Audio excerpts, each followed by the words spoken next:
Hey, David, how are you? James, doing wonderful, thank you. Good. What's the weather like in Hudson, Ohio today? Well, it's starting to cool down some. The leaves are falling, so I'm going to have to be getting the rake out pretty soon. And, I don't actually put that on my boys because I need to get out there and stop being so sedentary and get some exercise myself. Yeah, you live in a very beautiful part of the world out there. I really wish that you would take a camera one day and just wander around with all the leaves and show us the fireplace. And because I get a lot of requests from people who'd like to know a little bit more about you. And I know they ask about that mantle behind you, but we don't have time to go through all that today. But, someday wander around there and just show us what it's like to live in Hudson, Ohio. Would you do that? I will get you some good pictures because the leaves are starting to turn color and they're really quite gorgeous. We go for walks. I told you we live next to or real near John Brown's old tannery house, and it really is gorgeous. And we go out there for walks and we routinely run into deer and other things like that. So I will do that. Oh, okay. All right. I thought for a minute there you were going to say you ran into John Brown. But anyway, that would be John Brown's ghost. But anyway, we do have some serious matters to discuss today. Now, tell me about this Castle Doctrine. I know that it's been a bit abbreviated in some quarters. Go with that. Okay, well, there are actually two elements. One is called Castle Doctrine and the other is called Stand Your Ground. Castle Doctrine essentially means that if you're in your home and there is an intruder or a home invader, you have a right to defend yourself up to and including using lethal force and being protected by the law.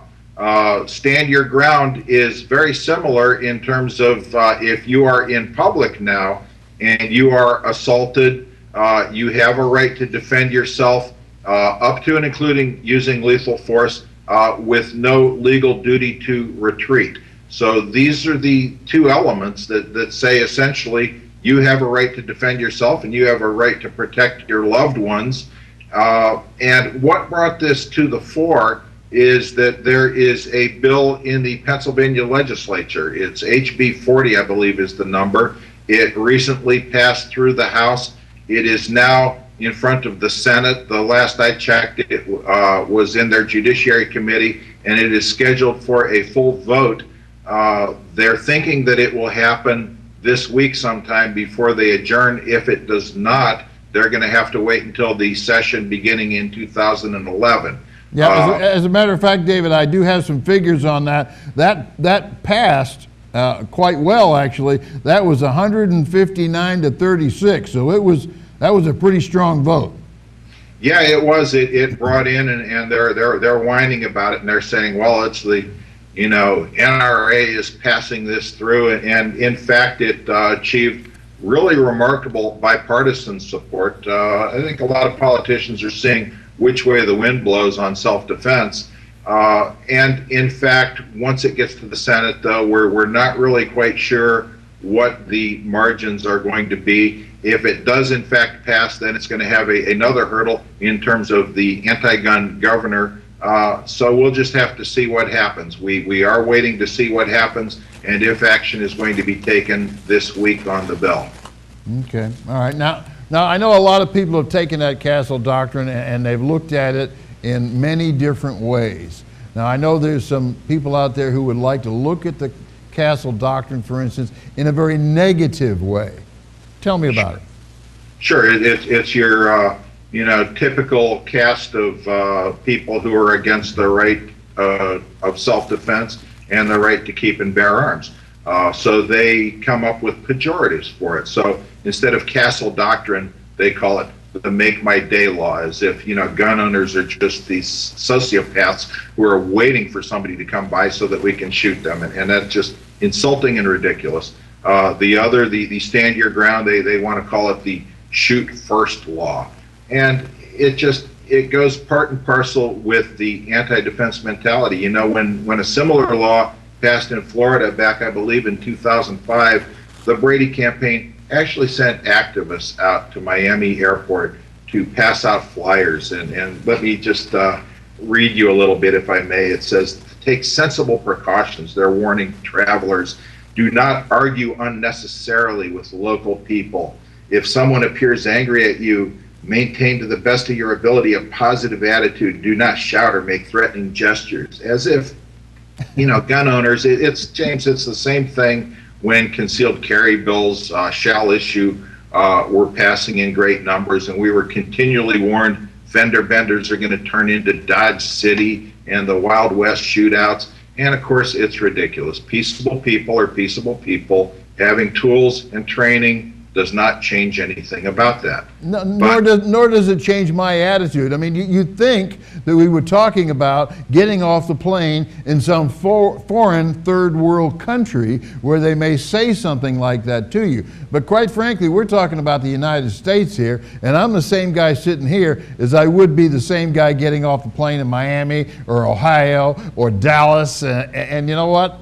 I'm probably not going to change even if I get off the plane in Milan, for that matter. I am who I am, and I respect the people around me, and I expect them to respect me as well. If that doesn't happen, things are probably going to get out of hand. Well, here's the thing also, James. What you're talking about is that the people who have applied for and been awarded concealed carry permits are by nature law-abiding, peaceable individuals. They have gone through all the hoops. They have done whatever the requirements are. They abide by the laws. And so it's not like you're talking about, the gangbanger who's going to ignore the laws and, do whatever they want to do to you simply because you become an item of prey and an item of convenience. But now this takes us to the really Orwellian named Patriot News, which is writing against this Pennsylvania bill.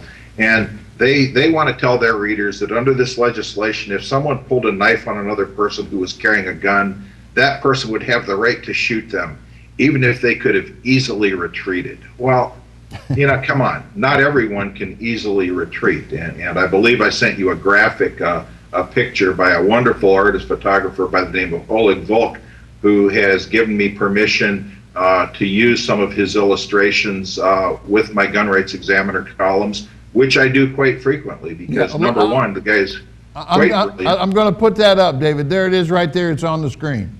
Okay, good. And as you can see, he brings the old adage, a picture is worth 1,000 words to life.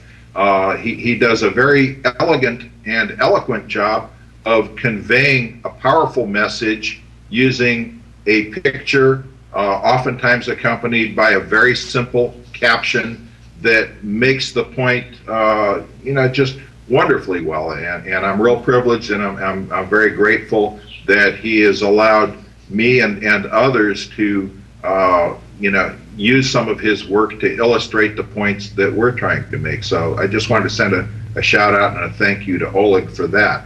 But the bottom line is, these people that are saying, you have to retreat, or you can't, you have to wait for an intruder in your home to give you a warning. What more warning do you need than you have an intruder in your house? I mean, do you have to wait for him to utter the words, I am going to do such and so to you? Because if that's the case, you've already given him an opportunity to initiate such and so to you. Yeah, exactly. And also, David, as you referred to earlier, if someone pulls a knife on me, do I have the right to shoot him? Yes. Have these people who are presuming to give self-defense advice, and they're totally unqualified, you and I know that, they've probably never heard of the Towle drill, where, in 21 feet can be covered in like a second and a half or so, and they can prove this, so that most encounters take place within a few feet. If you show that you're backing down, you're going to try to run from a predator. You hunt yourself. The natural instincts of predator when prey runs. They pursue. You show fear, and they're going to take advantage of that.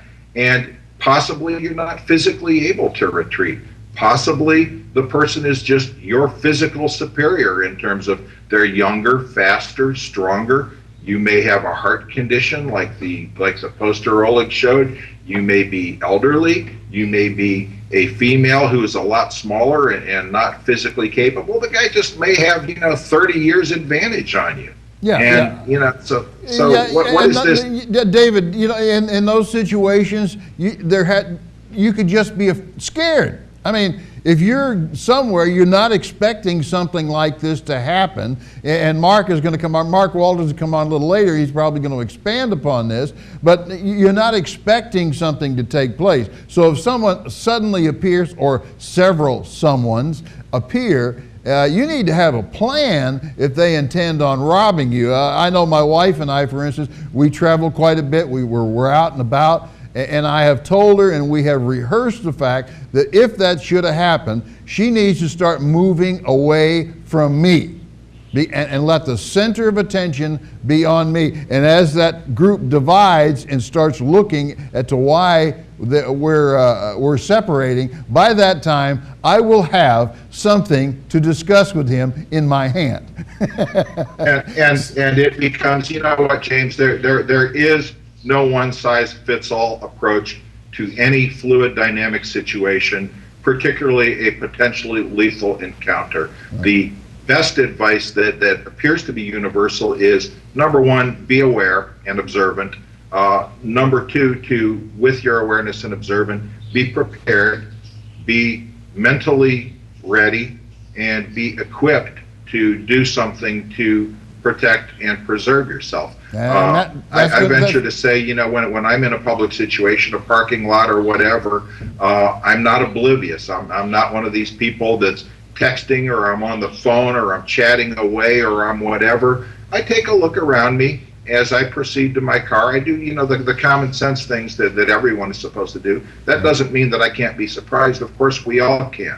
Like I say, there's no one size fits all. There's no 100% guarantee. But if you maintain a level of awareness and observation, preparation, training, and have the mental will and you're equipped to take care of yourself, you greatly improve your odds. And Absolutely. Anyone who tells you otherwise is doing a disservice, and the bottom line is they don't know what they're talking about. Yeah. They're coming from a position of ignorance. Absolutely, David. And I think you put your finger right on it. Be aware of where you are all the time. Just look around. It doesn't take a lot of just looking. Be aware of where you are. Be aware of the people around you. I know that you probably saw that clip we ran last week where the mall shooting took place. Oh, yes, yes. You never know. You absolutely never know when something's going to happen. And unfortunately, we live in a world where these things do exist. And like I said, I think Mark is going to expand upon this in the next segment. I'm going to let you go, though. Did you get something off that mantle back there you wanted to show me? Well, you've been talking to me about it, and okay, I picked something that I think will show what a fierce person I really am in real life. All right. And can you see that? Look at that kid in the middle in the striped shirt. That's not you. That little blonde, chubby-kneed kid right there. Is that you? That is. that is. So I expect to take no small amount of ribbing over that one. Okay? I congratulate you for showing it to us. Hey, you know what? I got nothing to hide. Thanks a lot, David. See you next week.